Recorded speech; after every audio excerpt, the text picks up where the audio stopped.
Responding to the massive backlash over the final season, The Boys creator Eric Kripke said exactly this. The internet is not the real world. We have 60 million viewers, so that makes the online storm, which feels very all-encompassing, actually a fraction of a single percentage point. Wow. 1%? This is 1%? Wait a minute. Okay, 140,000 votes out of 60 million viewers. Yeah, that is actually less than 1%. He got me there. But you know what? That doesn't change the fact that he defended this writing, and it's still a global disappointment.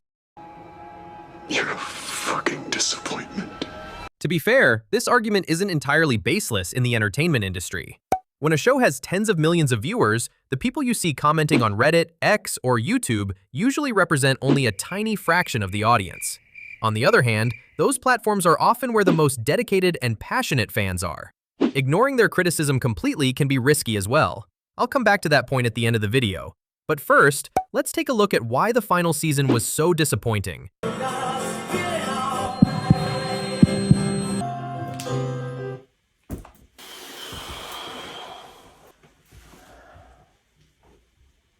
Season 3 of The Boys was well-loved and simply phenomenal. And that's actually one of the main reasons the final season is getting such heavy criticism. The success of Season 3 set the bar so high that naturally, people expected something on the same level or better for the finale. For years, they kept telling us, if Homelander snaps, the whole world burns. So what did we get in the finale? Ooh, just tell me. I'll fucking suck your dick, please. I'll do anything. You want me to eat shit? I'll eat your fucking shit. Honestly, I can't help but wonder about the parallel universe where Butcher actually accepted that offer and the two of them made up. I can't fucking do this. Anyway, Homelander takes V1 and becomes more powerful than ever. We think cities are about to be wiped off the map, but this supercharged god gets held back in a tiny little room. And the power scaling? A complete joke. In episode 1, his lasers sliced Kimiko in half. In the finale, they just give her a gentle push? No. Some fans on the internet are bending over backwards trying to justify this. They say, well, maybe Kimiko adapted to the radiation, or maybe Homelander was just holding back. Sure, sounds cool, but the show built absolutely zero foundation for any of these excuses. There is no setup, no explanation. It's just another glaring inconsistency in a season full of loose ends. They artificially nerfed him simply because the script demanded it, wrapping the whole scene in pure, unadulterated plot armor.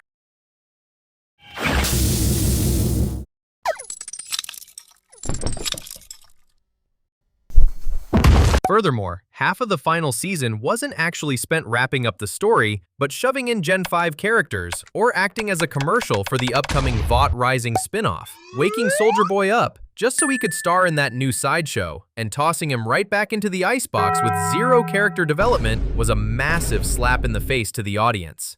Then there's the Frenchie and Kimiko situation. Frenchie's endless guilt tripping, Kimiko facing her past. Fans were sitting at their screens losing their minds like, the world is ending, we're in the final season, and we're still watching Frenchie's internal struggles? When MM takes down Oh Father, the scene is clearly trying to feel smart. On paper, there's an idea there. A character whose entire identity is built on voice, control, and ideological preaching is literally silenced. And that silence becomes his downfall. His own sound-based power basically turns inward and collapses him. But in execution, it feels way too clean, too convenient, like the perfect counter to a very specific ability just shows up exactly when the script needs it. Instead of a meaningful ideological defeat, it plays more like a mechanical solution. No struggle, no build-up, just a problem-solved button press. And honestly, it starts to feel like the writers had a solid idea all the way up to the finale, but by the last season, they were either tired, rushed, or just kind of let things slide and said, yeah, this works, ship it. In literature and cinema, this is called a Deus ex machina. Characters struggle with an impossible problem for years, and then, because the writer has to end the story, they suddenly invent an absurd and simple solution.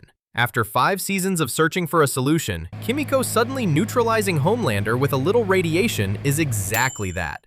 The Deep? Honestly, I like the idea of him being killed in his own kingdom by the sea creatures he betrayed and an octopus. And by the way, why on earth did Starlight throw him into the water? She had absolutely no idea that he had just betrayed the sea creatures. From her perspective, she literally threw the guy who controls the ocean directly into the ocean. I actually kind of feel bad for the guy. He has no super speed swimming abilities, and his skin can't even protect him from sea creatures. Why does this character even exist? Oh, before I forget, we need to talk about the fake posters. Just to build up the hype, they threw these epic moments onto the promotional posters. Moments that weren't even in the actual season. You look at the artwork and think, oh man, the world is gonna burn. Season 5 is going to rock. But then you watch the episodes and realize those scenes are nowhere to be found. It's basically clickbait disguised as a TV show poster. A cheap marketing trick playing with our expectations. Actually, there's only one real explanation for all of this. Money. Hello, I like money.